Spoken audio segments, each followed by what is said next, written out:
International finance के अंतर्गत आज हम लोग देखेंगे फॉरवर्ड मार्केट और फ्यूचर मार्केट। फॉरेक्स मार्केट के अंतर्गत हमने बताया था मुख्य रूप से दो मार्केट होते हैं, spot market and forward market, और उसके बाद डेरिवेटिव मार्केट है, मार्केट फॉर डेरिवेटिव्स, जिसमें फ्यूचर मार्केट और स्वैप मार्केट, ऑप्शन मार्केट, ये सब आपने देखा था।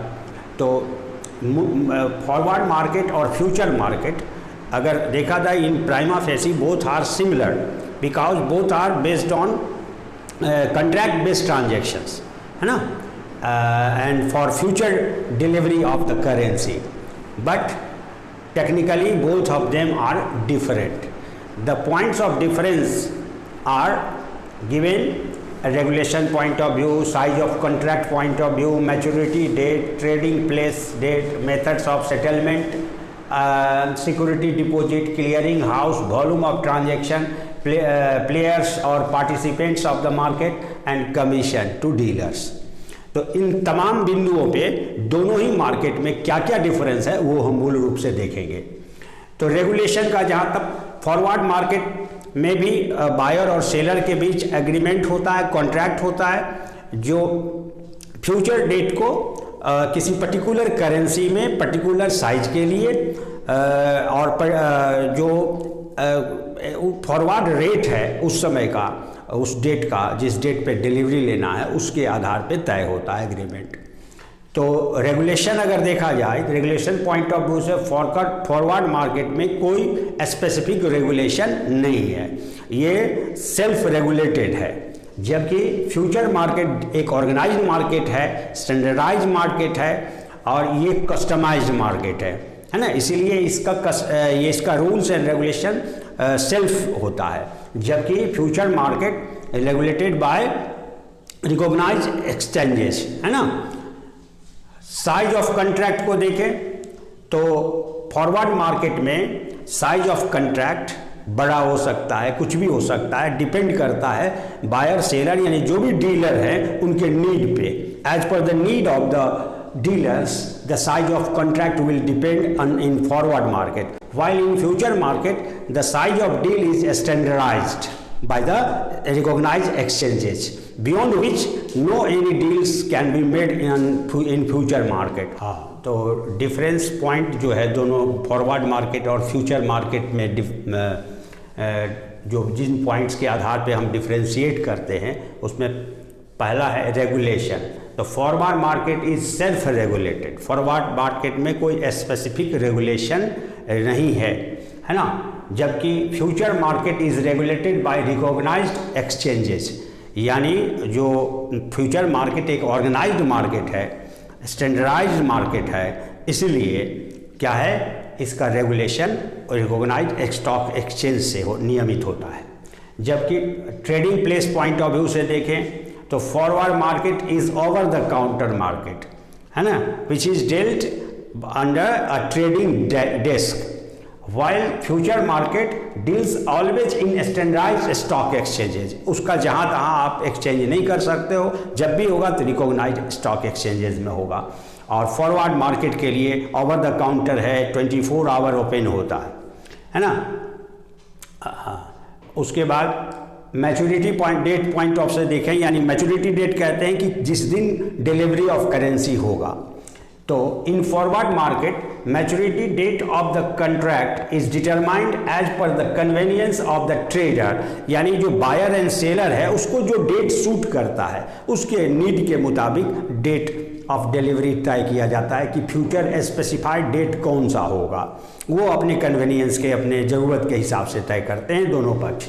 जबकि फ्यूचर कॉन्ट्रैक्ट में आप अपने डीलर के नीड को नहीं देखा जाता, बल्कि नॉर्मली एक वर्ष में 4 डेट है, उसी डेट को डिलीवरी हो सकता है यानी सेटलमेंट हो सकता है। और इंडिया में उस डेट को हर एक महीने के 4 जो थर्सडे है, चौथा थर्सडे, उस दिन जो है सो आप मैच्योरिटी डेट को सेलेक्ट कर सकते हैं, है ना। तो इस 3 पॉइंट ऑफ व्यू से आपने देखा डिफरेंसेज को। Write down please.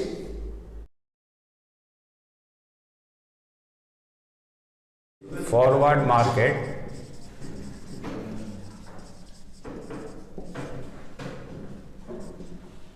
there is no need of clearing house.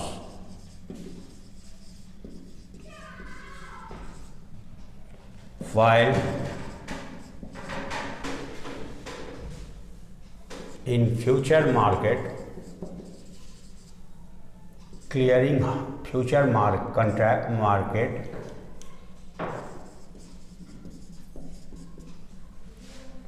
clearing house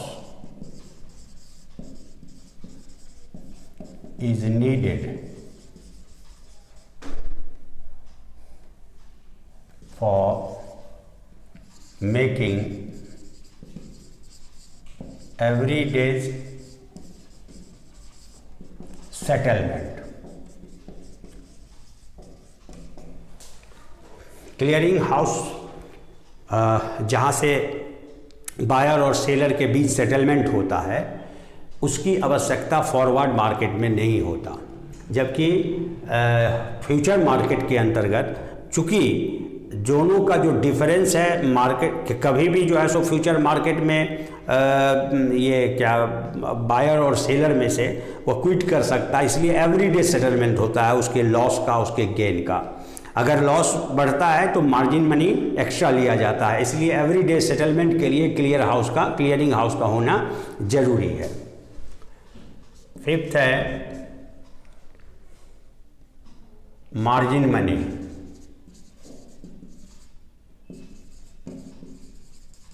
और security deposit.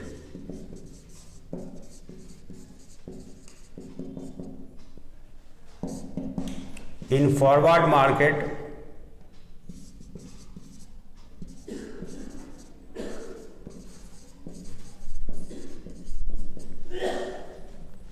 no requirement of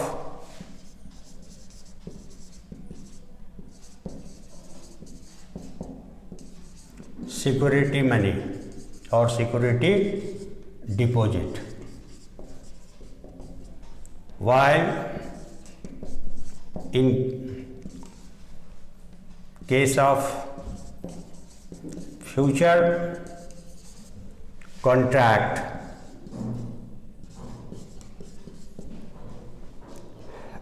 certain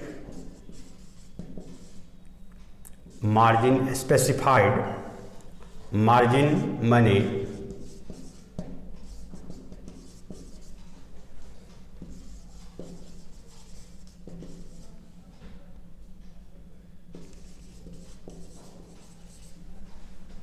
is required to be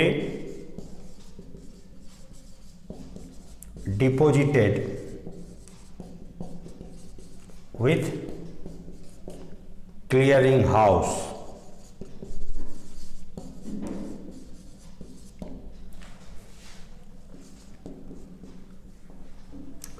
margin money security deposit को बोला जाता है। चूँकि फ्यूचर मार्केट कॉन्ट्रैक्ट डेरिवेटिव है तो hedging point of view से अपने लॉस को मिनिमाइज करने के दृष्टिकोण से फ्यूचर मार्केट में डील करता है हेजर्स के द्वारा। तो इसीलिए हेजर्स लॉस ज़्यादा देख करके क्विट ना करे, इसीलिए क्लियरिंग हाउस है। तो क्लियरिंग हाउस में जो भी ट्रांजैक्शन है, जो volume of transaction, size of transaction है, उसके अकॉर्डिंगली सर्टेन जो स्पेसिफाइड रेट उस समय अप्लीकेबल होगा, उसके हिसाब से उसको सिक्योरिटी मनी क्लियरिंग हाउस के साथ डिपॉजिट करना पड़ता है ना। नेक्स्ट पॉइंट आप ले सकते हो participants.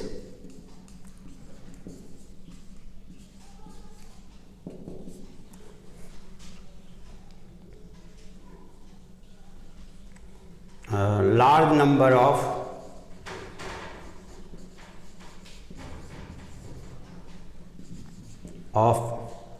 currency traders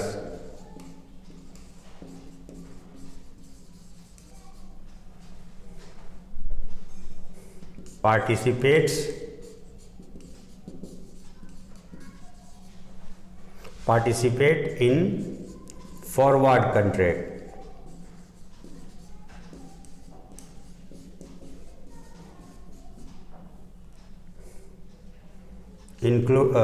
While In future market,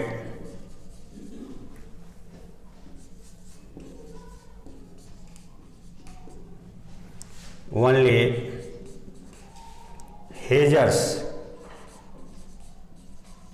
and speculators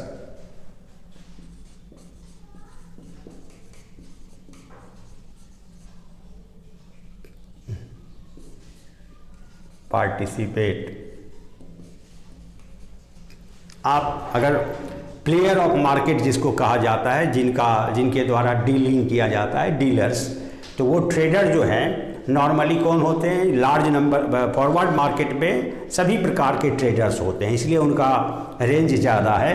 even hedger, speculators, brokers, hedgers, arbitrageurs, all are the participants in the forward market. While in case of future market, चूँकि ये एक derivative market है, इसीलिए derivative का उपज ही हुआ था loss को, रिस्क को मिनिमाइज करने के लिए, इसलिए ज़्यादातर इसमें हेजर्स और स्पेकुलेटर्स दो ही प्रकार के पार्टिसिपेंट्स शामिल होते हैं। Volume of transactions in forward market,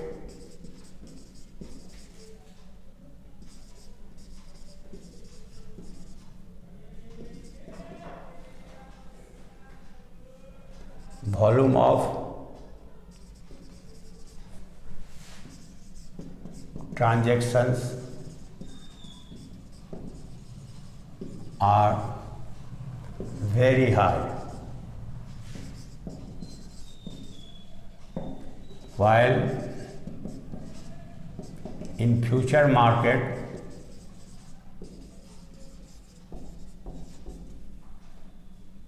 is very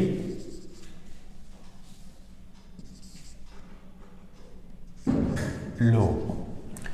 यानी चूँकि इसमें फॉरवर्ड मार्केट में नंबर ऑफ पार्टिसिपेंट्स अधिक होते हैं, इसीलिए वॉल्यूम ऑफ ट्रांजैक्शन बड़ा होता है, जबकि फ्यूचर मार्केट में रिस्ट्रिक्टेड हैं हेजर्स और स्पेकुलेटर्स। नतीजा इसका वॉल्यूम ऑफ ट्रांजैक्शन जो एवरी डे का होता है वह लो होता है। एट्थ देखें, commission.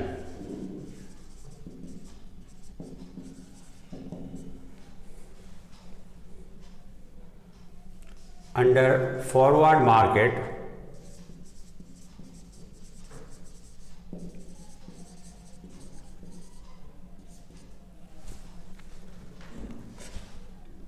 dealers get only a spread between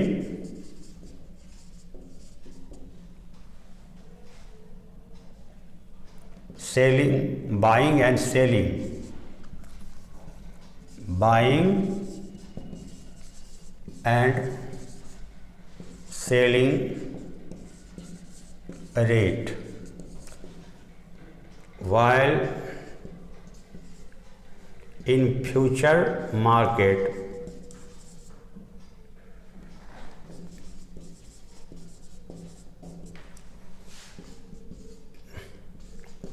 traders get brokerage fee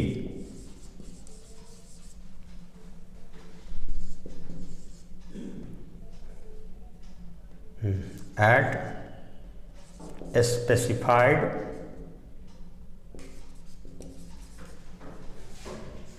rate prevailed in the market।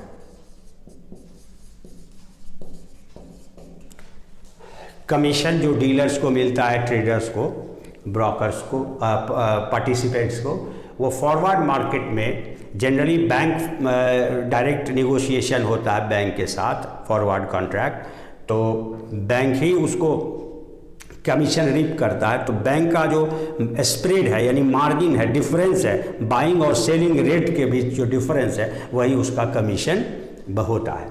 जबकि फ्यूचर मार्केट के अंतर्गत वॉल्यूम ऑफ ट्रांजैक्शन पे डिपेंड करता है, साइज ऑफ ट्रांजैक्शन पर, और जो स्पेसिफाइड रेट रिकॉग्नाइज एक्सचेंज में उस समय लागू रहता है, उसी रेट से ब्रोकरेज फी के रूप में उसको रिटर्न प्राप्त होता है। Settlement,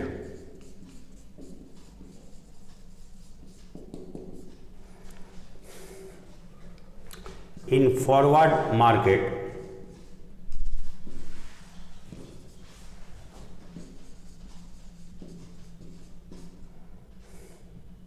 most of the contracts are settled by deliver of currency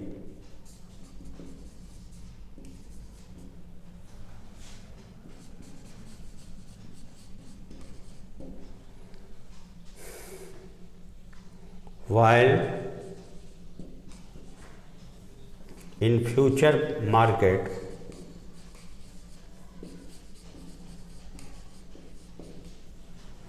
contracts are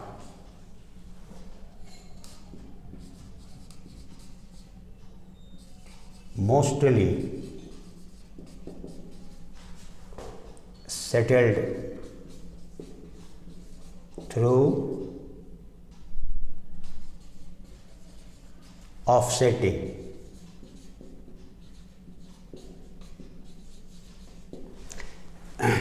settlement जो कॉन्ट्रैक्ट का होता है वो फॉरवर्ड मार्केट के अंतर्गत आप कह सकते हो कि up to 90% forward contract are settled by delivering currency on the maturity date, है ना। A few numbers of contracts are offsetting are settled through offsetting, while इसके ठीक विपरीत अगर फ्यूचर मार्केट को देखें तो most of the contracts are settled through offsetting, यानी डेबिट क्रेडिट एंट्री के जरिए होता है, यानी फिजिकल डिलीवरी ऑफ करेंसी उसमें नहीं होता। तो ज़्यादातर ऑफसेटिंग होता है और इसमें ठीक विपरीत ज़्यादातर फिजिकल डिलीवरी ऑफ करेंसी के द्वारा होता है। इस प्रकार से हमने 9 पॉइंट्स देखे डिफरेंसेज का, और आप इससे भी ज़्यादा निकाल सकते हो अगर उस दोनों के फीचर्स को देखोगे। तो मोस्टली जो फीचर्स पॉइंट ऑफ व्यू से जो डिफरेंसेज है फॉरवर्ड और फ्यूचर मार्केट में, इसको आप आराम से बता सकते हो।